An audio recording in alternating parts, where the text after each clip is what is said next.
सन्देश। आदरणीय दर्शकवृन्द, जय मसीह साथै नमस्कार। ग्रेटर ग्रेस चर्चको प्रस्तुति ख्रिस्टीय आध्यात्मिक टिभी कार्यक्रम प्रेमको सन्देशमा म पास्टर हरि खड्का यहाँलाई हार्दिक स्वागत गर्दछु। दर्शकवृन्द, यो कार्यक्रम प्रत्येक हप्ता आइतबार बिहान 7:30 बजे टिभी टुडे टेलिभिजनबाट प्रसारण भइरहेको छ। कार्यक्रमलाई हेरेर यहाँहरूले साथ दिनुभएकोमा र मन पराइदिनु भएकोमा धेरै धन्यवाद छ। परमेश्वरले यहाँहरूलाई प्रशस्त आशिष दिनुभएको होस्। कार्यक्रमप्रति यहाँहरूको सल्लाह सुझाव, जिज्ञासा र प्रतिक्रिया भएमा हामीलाई लेख्न सक्नुहुनेछ। कार्यक्रमको ठेगाना हामी अन्तमा बताउने नै छौँ। दर्शकवृन्द, आजको कार्यक्रममा एउटा विषय लिएर फेरि पनि हजुरहरूको सामु आएका छौँ। आजको विषय रहेको छ पाप। पाप के हो, यो कसरी सुरु भयो, बाइबलले पापको विषयमा के बताउँदछ, के सबै मानिसहरू पापी छन्, कसरी पापबाट मुक्त हुन सकिन्छ र कसले मानिसलाई पापबाट मुक्त गराउन सक्छ अर्थात् बचाउन सक्छ, यिनै प्रश्नमा केन्द्रित रहेर आजको छलफललाई अगाडि बढाउँदैछौँ। र यस विषयमा कुराकानी गर्नको लागि ग्रेटर ग्रेस चर्चका सिनियर पास्टर राजन नेउपाने र त्यसै गरी पास्टर गणेश बोगटी कार्यक्रममा उपस्थित हुनुहुन्छ। यहाँलाई हार्दिक स्वागत गर्दछु। धन्यवाद। पास्टर बुवा, यहाँले बताइदिनुहोस् कि पाप के हो र पापको विषयमा बाइबलले के बाइबलले कसरी बताउँछ, यो कसरी सुरुवात भयो? धन्यवाद छ। साँच्चै नै पाप भन्ने बित्तिकै मानिसहरूले यसलाई एउटा नकारात्मक सोच जेसुकै भने तापनि आफ्नो तरिकाको कुरा छ। तर यहाँ चाहिँ हामी आज चाहिँ यसलाई हामीले हेर्ने हो भने चाहिँ परमेश्वरको व्यवस्था भङ्ग गर्नु मतलब परमेश्वरले जुन राखिदिनु भएको योग्यता छ त्यसमासम्म पुग्न नसक्नु चाहिँ पाप हो। परमेश्वरको धार्मिक नापसम्म पुग्न नसक्नु, अर्को अर्थमा धार्मिक नापसम्म पुग्न नसक्नु पाप हो। र मानिस जातिको सुरुवातपछि यो पाप चाहिँ जब परमेश्वरले मानिसलाई सृष्टि गर्नुभयो र आदम र हव्वा बनाउनु भयो र परमेश्वरले आदम र हव्वालाई सबै कुरा उपलब्ध गराउनु भएको थियो र परमेश्वर असल हुनुहुन्छ, उहाँले सबै कुरा उपलब्ध गराउनु भयो। र त्यो अदनको बगैँचाको बिचमा एउटा रुख राखिदिनु भयो जुन चाहिँ यो रुख, यो फल चाहिँ तिमीहरूले नखानु, अरू सबै कुरा तिमीहरूले खान सक्छौ, यो चाहिँ तिमीहरूले नखानु भनेर परमेश्वरले बताउनु भयो।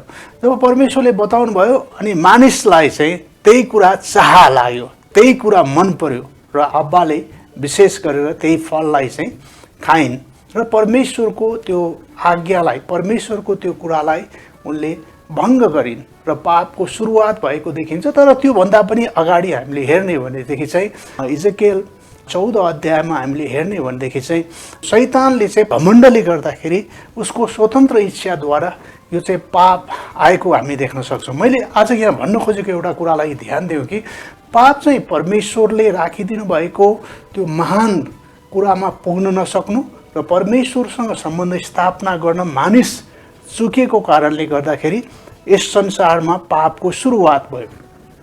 अर्को कुरा, त्यो पापले गर्दाखेरि चाहिँ सम्पूर्ण मानिस जातिमा चाहिँ त्यसरी पाप आयो।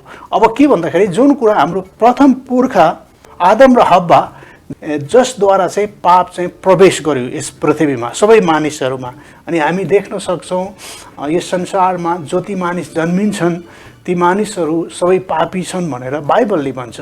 बाइबलले मात्र होइन, हामीले साधारण किसिमले हेर्ने हो भने पनि मानिसको बिचमा झगडाहरू, मानिसको बिचमा दुष्ट कुराहरू, मानिसका बिचमा यी असत्य कुराहरू कहाँबाट आउँछ त? यी सबै कुराहरू चाहिँ हाम्रा पुर्खा आदमबाट हामीले प्राप्त गरेको यो पापको यो एउटा वंशानुगत रूपमा हामीले प्राप्त गरेको, हाम्रो वंशबाट प्राप्त गरेको। त्यस कारणले बाइबलले के भन्छ भने मानिस जन्मन्छ पापी जन्मिन्छ। अनि हामीले त्यही भन्छौँ, अर्को अर्थमा मानिस नाङ्गै जन्मिन्छ जसको अर्थ ऊ पापी जन्मिन्छ, ऊ पापमा जन्मिन्छ र मानिस पापी छ। त्यस कारणले गर्दा पापको सुरुवात चाहिँ हामी त्यसरी भएको हामी देख्न सक्छौँ। जसरी त्यो पाप चाहिँ सुरुवात भएर यस संसारमा सबै मानिसहरूमा फैलिएको छ, सबै मानिसहरूमा पाप आएको छ। यो पृथ्वीमा जन्मिने हरेक मानिससँग चाहिँ पाप छ भनेर बाइबलले भन्छ। वंशानुगत हिसाबमा नै मानिस पापी छ, पहिलो मानिसले नै पाप गर्यो, परमेश्वरप्रति अनैतिक भयो। पास्टर गणेश यहाँले प्रश्न पारिदिनुहोस् न, अर्थात् पाप के हो र पापको विषयमा बाइबलले के भन्छ, यो कसरी सुरु भयो? अत्यन्तै धन्यवाद। हाम्रो आदरणीय पास्टर बुवाले पनि यसलाई सुन्दर ढङ्गले व्याख्या गरिसक्नुभयो। परमेश्वरले मानिसलाई बनाउनुभन्दा अगाडि उहाँले स्वर्गदूतलाई बनाउनु भएको हामी पाउन सक्छौँ। स्वर्गदूतहरूलाई उहाँले सृष्टि गर्नुभएको हामी पाउन सक्छौँ। अनि स्वर्गदूतहरूमध्ये पनि 1/3 स्वर्गदूतले चाहिँ परमेश्वरको विरुद्धमा पाप गरेको हामी पाउन सक्छौँ। र त्यो उसको मुख्य व्यक्ति चाहिँ लुसिफर अथवा जसलाई हामी शैतान भन्दछौँ। अनि त्यसपछि जब परमेश्वरले यो सारा संसार बनाउनु भयो अनि त्यसपछि उहाँले मानिसलाई आफ्नै स्वरूपमा बनाउनु भयो। अनि अघि पास्टर बुवाले भन्नुभयो जस्तै साँच्चै नै हामी अदनको बगैँचामा परमेश्वरले आदम र हब्बा जो पहिलो मानिस सबै मानिस जातिको पुर्खाको रूपमा राख्नुभयो। अनि त्यसपछि उनीहरूसँग स्वतन्त्र इच्छा भएको कारणले गर्दाखेरि परमेश्वरले त्यहाँ छेउ सबै बोट बिरुवाबाट खान सक्ने, यतिसम्म कि जीवनको रुखबाट पनि खान सक्ने, तर एउटा असल र खराबको ज्ञान छुट्याउने रुखबाट चाहिँ नखानु भनेर उहाँले आज्ञा दिनुभएको थियो।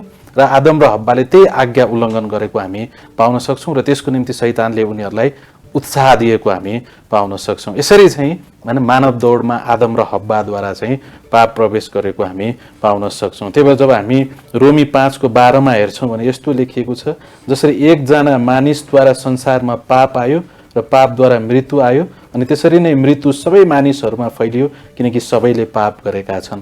बाइबल अनुसार अवश्य पनि हामी त्यही आदम र हब्बाका सन्तान भएका कारणले गर्दाखेरि एउटा पापी मानिसले चाहिँ पापीलाई नै जन्माउँछ। त्यसैले सबै मानिसहरू पापी भएको हामी पाउन सक्छौँ। अनि त्यति मात्र होइन, व्यक्तिगत रूपमा पनि हाम्रो सोचहरू खराब छ, हामी कहिलेकाहीँ गर्न नहुने कुराहरू गर्छौँ, बोल्न नहुने कुराहरू बोल्छौँ, सोच्न नहुने कुराहरू सोच्छौँ, अनि हामी चाहिँ पापी भएको हामी पाउन सक्छौँ। र यसरी मानव दौडमा पाप आएको हामी पाउन सक्छौँ। अनि 3वटा शब्द पापलाई जान्नको निम्ति महत्त्वपूर्ण छ। एउटा शब्द चाहिँ पाप हो, जुन अघि पास्टर बुवाले सुन्दर ढङ्गले त्यसलाई व्याख्या गरिसक्नुभयो। त्यसलाई निशानाबाट चुक्नु भनेर हामी भन्दछौँ। होइन, जुन ठाउँमा लगाउनु पर्ने हो, जुन ठाउँमा लाग्नु पर्ने हो त्यो ठाउँमा नलाग्नु, अन्तै लाग्नु।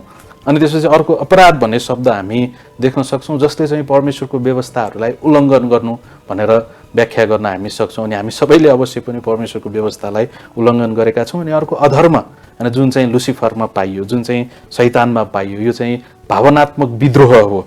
अनि उसले परमेश्वरको विरुद्धमा विद्रोह गरेको हामी पाउन सक्छौँ। वास्तवमै परमेश्वर आफैले पाप बनाउनु भएन। परमेश्वरले पापलाई त देख्नै सक्नुहुन्न, उहाँ त पवित्र परमेश्वर हुनुहुन्छ।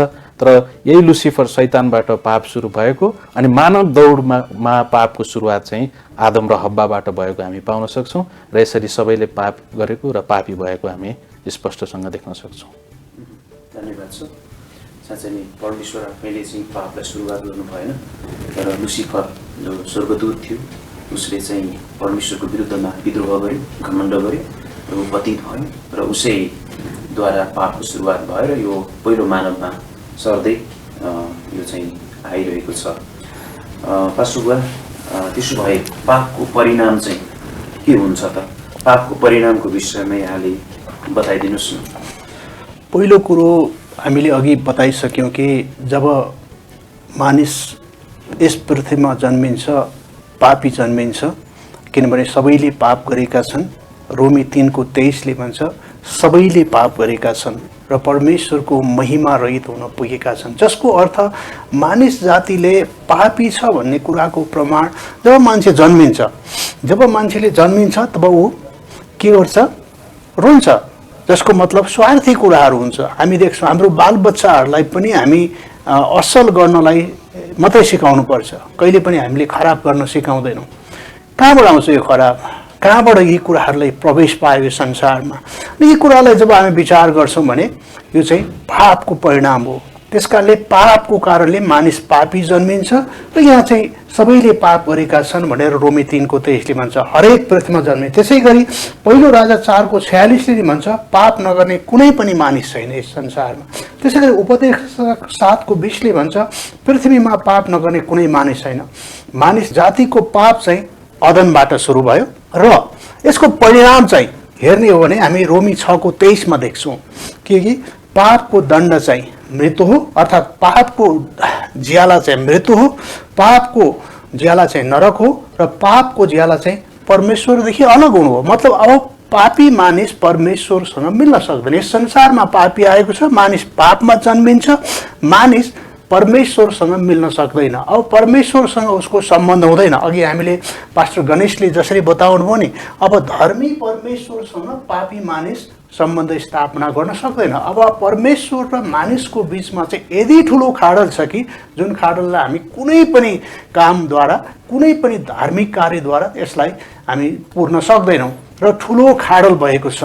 किनभने परमेश्वर धर्मी हुनुहुन्छ, मानिस पापी छ र पाप र धर्म चाहिँ कहिले पनि मिल्न सक्दैन। अनि त्यस कारणले गर्दाखेरि चाहिँ परिणाम चाहिँ परमेश्वरबाट बिछोड हो। अर्को अर्थमा भन्दाखेरि स्वर्गमा हुनुबाट बिछोड हो, हामी परमेश्वरसँग रहने कुराबाट बिछोड हो। त्यस कारणले पापको परिणाम यही हो, मानिसलाई चाहिँ परमेश्वरदेखि अलग गर्ने काम चाहिँ पापले गर्छ। यस संसारमा हामी धेरै कुराहरू देख्न सक्छौँ जसले चाहिँ परमेश्वरबाट पापको कारणले मानिसलाई अलग गरेको छ। यसको परिणाम भन्न खोज्दाखेरि चाहिँ भनौँ न, मानिस अब नरकको भागीदार भएको छ। मानिस अब यस संसारमा जब पापमा जिउँछ त्यसको परिणाम भनेको परमेश्वरसँग मिल्न सक्दैन। यसलाई हामीले जहाँबाट हेऱ्यौँ भने यही देख्न सक्छौँ कि ऊ नरकको भागीदार हो, ऊ परमेश्वरबाट अलग भएको छ। अब उसको सम्बन्ध परमेश्वरसँग छैन, परमेश्वरसँग अब उसले सम्बन्ध स्थापना गर्न सक्दैन। यसको परिणाम एउटै परिणाम हामी देख्न सक्छौँ कि परमेश्वरदेखि अलग र नरकको भागीदार हो पापको कारणले। यसको परिणाम यही देख्न सक्छौँ हामी बाइबलमा। पापको परिणाम नै अनन्त बिछोड, परमेश्वरदेखि सदाको लागि मानिस चाहिँ बिछोड हुनुपर्ने स्थिति आएको छ। यो परिणामको रूपमा यहाँले बताइदिनु भयो। पास्टर गणेश, थप प्रश्न पारिदिनुहोस् न, के पापको परिणाम चाहिँ के हो त? के अनन्तसम्म परमेश्वरसँग छुटिनु, अलग हुनु नै हो या अरू थप के छ? अवश्य पनि जब हामी रोमीको पुस्तकलाई अध्ययन गर्छौँ भने यसले चाहिँ पापको विषयमा अत्यन्तै सुन्दर ढङ्गले व्याख्या गर्दछ। पापको उपचारको विषयमा, मुक्तिको विषयमा सुन्दर ढङ्गले व्याख्या गर्दछ। जब हामी रोमी 1 अध्यायको 18 देखि 32 सम्म हेर्छौँ भने यहाँ छेउ अनैतिक मानिसको विषयमा कुरा गरेको हामी पाउन सक्छौँ। अवश्य पनि त्यहाँ छेउ नैतिक नियम छ अनि नैतिक नियम दिने चाहिँ परमेश्वर हुनुहुन्छ। अनि परमेश्वरको स्वरूपमा हामी बनिएको कारणले गर्दाखेरि चाहिँ हामी एउटा नैतिक प्राणी भएको हामी पाउन सक्छौँ। अनि त्यो नैतिकतासँग विरोधाभास हुने गतिविधिमा चाहिँ मानव दौड सहभागी भएको हामी पाउन सक्छौँ अनि जसलाई चाहिँ हामी अनैतिक मानिस भनेर भन्न सक्छौँ। अब अनैतिक मानिस पनि पापी छ। त्यसपछि रोमी 2 अध्यायको 1 देखि 15 सम्म नैतिक मानिस पनि पापी छ भनेर बाइबलले बताउँदछ अनि उसको नैतिकताले उसलाई बचाउन सक्दैन। ऊ चाहिँ पापी छ, पापमा चाहिँ ऊ मरेको छ, ऊ पापीको सन्तान भएको कुराहरू त्यहाँ चाहिँ उल्लेख गरिएको छ र मानिसको आफ्नो नैतिक अभ्यासले पनि मानिसलाई चाहिँ मुक्ति दिन सक्दैन। अनि त्यसपछि रोमी 2 अध्यायको 16 देखि 3 को 20 सम्म हामी हेर्छौँ भने आध्यात्मिक मानिस पनि पापी छ। उसको आध्यात्मिकताले चाहिँ उसलाई चाहिँ उसको बौद्धिकताले चाहिँ उसलाई मुक्ति दिन सक्दैन भनेर स्पष्टसँग बताएको छ। अनि 3 अध्यायको 21 देखि चाहिँ त्यो छुटकारा चाहिँ यीशु ख्रीष्टमा रहेको, यीशु ख्रीष्टले चाहिँ बचाउन सक्नुहुन्छ भन्ने कुराहरू बताएको हामी पाउन सक्छौँ। अनि त्यसपछि बाइबलले यो पनि भन्दछ कि पापको ज्याला मृत्यु हो अनि मानव दौडमा चाहिँ मृत्यु छ। हामी मृत्युलाई टार्न सक्दैनौँ। एक न एक दिन हामी सबैजना चाहे पनि नचाहे पनि मर्नु नै पर्छ। भनेपछि यो मृत्यु कहाँबाट आयो? अनि बाइबलले भन्दछ पापको ज्याला चाहिँ मृत्यु हो। जुन दिन आदम र हव्वाले पाप गरे उनीहरूको जीवनमा आत्मिक मृत्यु आयो। होइन, आत्मिक मृत्यु भन्नुको अर्थ उनीहरू परमेश्वरदेखि सदाको निम्ति अलग रहे र यदि परमेश्वरले नै नबचाउने हो भने, यदि यीशु ख्रीष्टले नै नबचाउने हो भने मानिस चाहिँ सधैँको निम्ति परमेश्वरबाट अलग भएर बस्नुपर्ने हुन्छ। तर त्यसको मुक्तिको योजना हामी देख्न सक्छौँ। अनि त्यसपछि शारीरिक मृत्यु, होइन, आदम र हव्वाका सन्तानहरू मर्दै मर्दै केही समय जिउँदै मर्दै गएको हामी पाउन सक्छौँ। अनि मानव दौडले टार्न नसक्ने एउटा सत्यता भनेको मृत्यु पनि भएको हामी पाउन सक्छौँ। अनि बाइबलले दोस्रो मृत्युको विषयमा कुरा गर्दछ। यदि मानिसको पाप क्षमा भएन भने चाहिँ मानिस सदाको निम्ति परमेश्वरबाट अलग भएर नरकमा बाँच्नुपर्ने कुरा चाहिँ बाइबलले स्पष्टसँग बताउँदछ। अनि त्यसको उपचार चाहिँ यीशु ख्रीष्टमा छ। यहाँले नैतिक मानिस र आध्यात्मिक मानिसको पनि कुरा गर्नुभयो। नैतिक मानिसले पनि आफूले आफूलाई बचाउन सक्दैन अनि आध्यात्मिक अर्थात् धार्मिक मानिसले पनि आफूले आफूलाई बचाउन सक्दैन र विशेष गरी पापको परिणाम चाहिँ परमेश्वरबाट सदाको लागि अनन्तसम्म बिछोड हुनु नै हो भनेर यहाँले बताइदिनु भयो। सुबह यहाँलाई सोध्न चाहन्छु कि त्यसो हो भने कसरी पापबाट मुक्त हुन सकिन्छ, अर्थात् कसले चाहिँ मानिसलाई पापबाट बचाउन सक्छ र यो किन आवश्यक छ प्रश्न पारिदिनुहोस्। महत्त्वपूर्ण कुरा हामीले अहिले याद गऱ्यौँ, किनभने यो संसारमा पाप आयो, परमेश्वरले सबै कुरा बनाउनु भयो, यो सुन्दर थियो, मानिस बनाउनु भयो, त्यो अति सुन्दर थियो, बाइबलमा यही उल्लेख गरेको छ। तर मानिसले नै पाप गर्यो, तर पनि परमेश्वरले मानिसलाई नष्ट गर्न चाहनु भएन, किनभने उहाँले मानिसलाई सृष्टि गर्नुभएको थियो, मानिसलाई बनाउनु भएको थियो। पापको कारणले परमेश्वरसित अलग भएर आदम आफ्नो नग्नता ढाक्नको लागि पातको लुगा गाँसेर लगायो र परमेश्वरदेखि लुक्नलाई ऊ भाग्यो र परमेश्वरले खोज्दै जानुभयो, किनभने परमेश्वर प्रेमिलो हुनुहुन्छ। यूहन्ना 3:16 भन्छ, परमेश्वरले संसारलाई यस्तो प्रेम गर्नुभयो, आफ्नो एकमात्र जन्माइएको पुत्र दिनुभयो, उहाँमाथि विश्वास गर्ने कोही पनि नाश नहोस्, त्यसले अनन्त जीवन पाओस्। यो सुन्दर पदले हामी बाइबलभरिको एउटा महत्त्वपूर्ण एउटा चित्रलाई, एउटा कथालाई देख्न सक्छौँ कि मानिस पापी छ तर परमेश्वर प्रेमिलो हुनुहुन्छ। परमेश्वरले मानिसको लागि पाप अनुसार उसँग सम्बन्ध, बिछोडेको सम्बन्धलाई परमेश्वर जोड्नको लागि उहाँले नै आफ्नो योजना बनाउनु भयो। यही कुराको लागि यहाँ हामी हेऱ्यौँ भने रोमी 6 अध्यायमा, अघि पास्टर गणेशले रोमी 6 अध्यायबाट धेरै कुरा बताउनु भयो, त्यसलाई विचार गरौँ। हामी रोमी 6 अध्यायमा को 23 पदमा हेऱ्यौँ भने पापको ज्याला दण्ड हो, पापको ज्याला मृत्यु हो। तर सुन्नुहोस् है, यहाँ एउटा तर महत्त्वपूर्ण कुरा छ, तर अनुग्रहको वरदान चाहिँ प्रभु येशू ख्रिस्टमा अनन्त जीवन हो। वाह, यो सत्यतालाई विचार गरौँ, यो विचारलाई विचार गरौँ। हो, मानिस परमेश्वरदेखि अलग छ, तर परमेश्वर आफैले योजना बनाउनु भयो। परमेश्वर आफैले आफ्नो एकमात्र जन्माइएको पुत्र यस संसारमा मानिसको पापको ज्याला तिर्नको लागि उपचार पठाउनु भयो, जसको उपचार चाहिँ येशू ख्रिस्ट हुनुहुन्छ। हामी हिब्रू 9:22 हेऱ्यौँ भने के देख्छौँ भने रगत नबगाइकन पापको ज्याला तिर्न सकिँदैन। त्यस कारणले गर्दाखेरि एउटा निष्खोट निष्कलङ्क रगतको आवश्यकता छ। त्यस कारणले येशू ख्रिस्ट यस संसारमा कन्याद्वारा जन्मिनु भयो। यसको मतलब उहाँको स्वर्गीय बुवा हुनुहुन्थ्यो र पृथ्वीमा मरियमको गर्भमा बास लिनुभयो, कारण उहाँ निष्खोट बलिदान हुनको लागि, पापको ज्याला तिर्नको लागि, मानिसहरूलाई छुटकारा दिनको लागि एउटा योजना आवश्यकता थियो। त्यो योजना बनाउनको लागि यो संसारमा आउनुभयो। हामी संसारको इतिहासमा हेऱ्यौँ भने, येशू ख्रिस्टको बारेमा अध्ययन गर्छौँ भने, येशू ख्रिस्टले पाप गर्नु भएन, उहाँ संसारको ज्योति हुनुहुन्छ। किन थाहा छ? किनकि हाम्रो पाप बोक्नको लागि उहाँले पाप गर्नु भएन। त्यही कारणले गर्दा निष्कोट रगतको आवश्यकता भएको कारणले गर्दा येशू ख्रिस्ट यस संसारमा आउनुभयो र संसारका सबै मानिसहरूको पापलाई आफ्नो शरीरमा बोकेर मर्नुभयो, गाडिनुभयो र तेस्रो दिनमा बौरी उठ्नुभयो र मृत्युलाई, त्यो परमेश्वरसँग रहेको त्यो बिछोडपनलाई उहाँले पुल बनेर अब मानिस र परमेश्वरको सम्बन्ध स्थापना गर्नको लागि उहाँ बलिदान भएर मर्नुभयो। त्यस कारणले गर्दा यहाँ भनेको कुरालाई अनुग्रहको वरदान, मतलब मानिसको लागि आवश्यक पर्ने जुन कुरा चाहिँ येशू ख्रिस्ट स्वयंले प्रदान गर्नुभयो र मानिसको पापको ज्याला तिर्नको लागि उहाँले सबै कुरा सिद्धाउनु भयो। र त्यस कारणले गर्दाखेरि हामी के गर्छौँ, जसले येशू ख्रिस्टलाई विश्वास गर्छ, हो तपाईँ मेरो पापको लागि मर्नुभएको, तपाईँ मेरो पापको लागि क्रुसमा टाँगिनुभयो, गाडिनुभयो र तेस्रो दिनमा बौरी उठ्नुभयो र मेरो पापको ज्याला तिर्नु भएको कुरालाई जसले विश्वास गर्छ, ती मानिसहरू चाहिँ अब परमेश्वरसित सम्बन्ध राख्न सक्छन्। अब ऊ अनन्तसम्म परमेश्वरको सन्तानको रूपमा हुन सक्छ। त्यसकारणले पापको उपचार चाहिँ येशू ख्रिस्ट आफैले गर्नुभएको यो महान प्रेम हामी बाइबलमा देख्न सक्छौँ र परमेश्वरले संसारलाई प्रेम गर्नुभयो। यो महत्त्वपूर्ण सुन्दर तस्बिरलाई हामीले विचार गर्न सक्छौँ।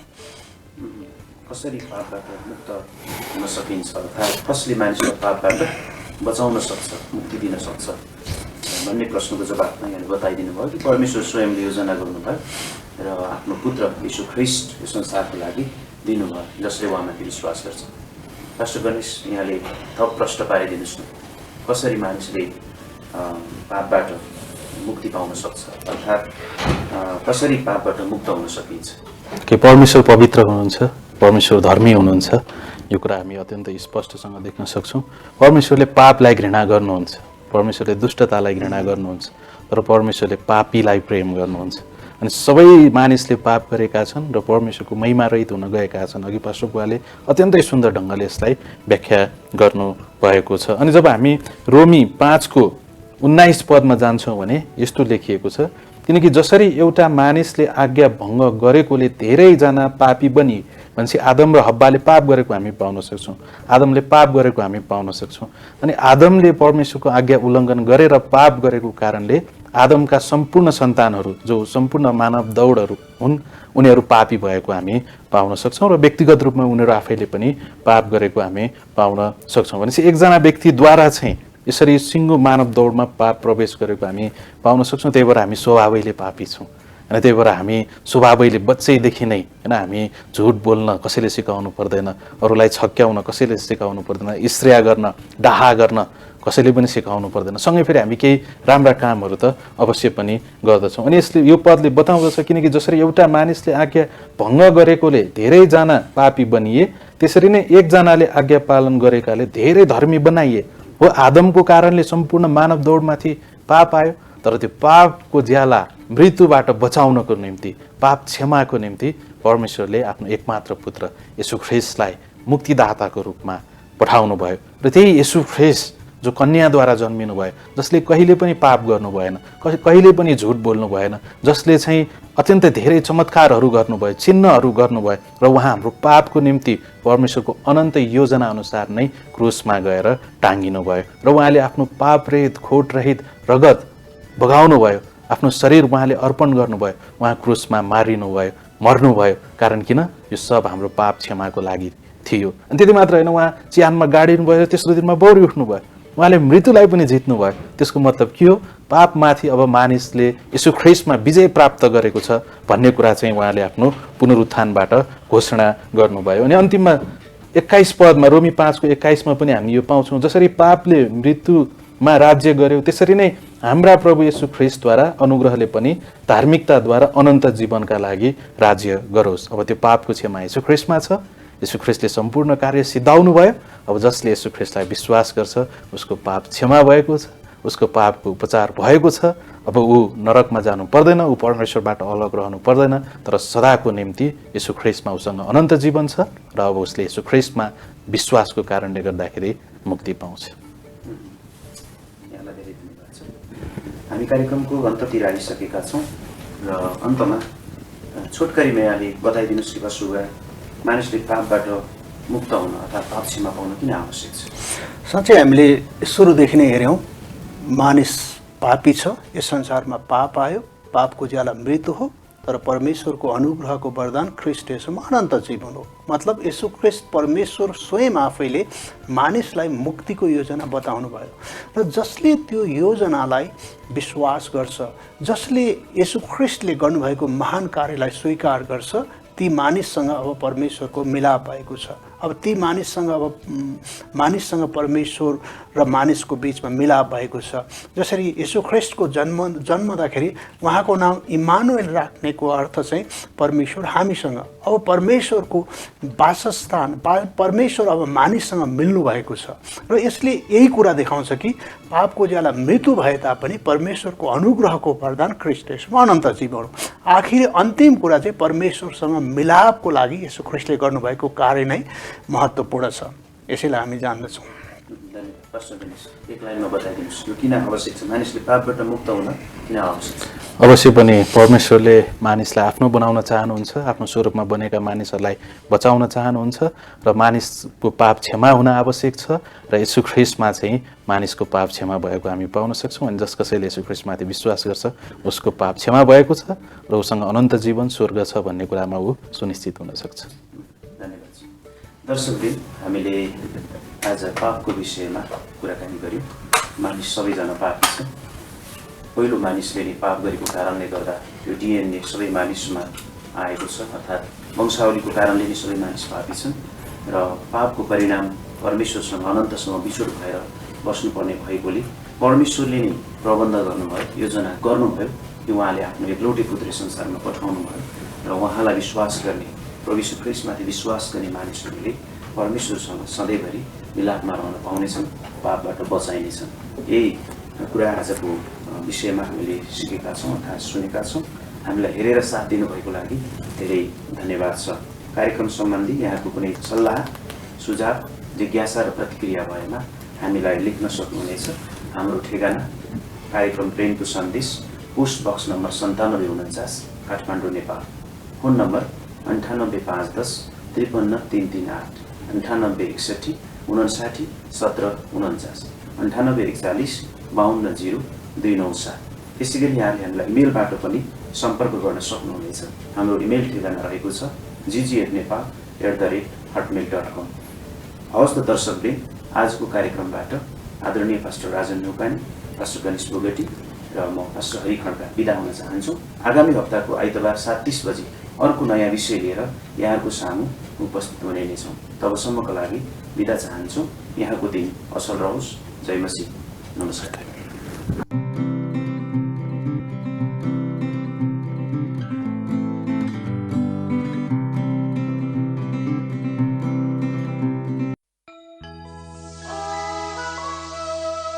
प्रेम को संदेश।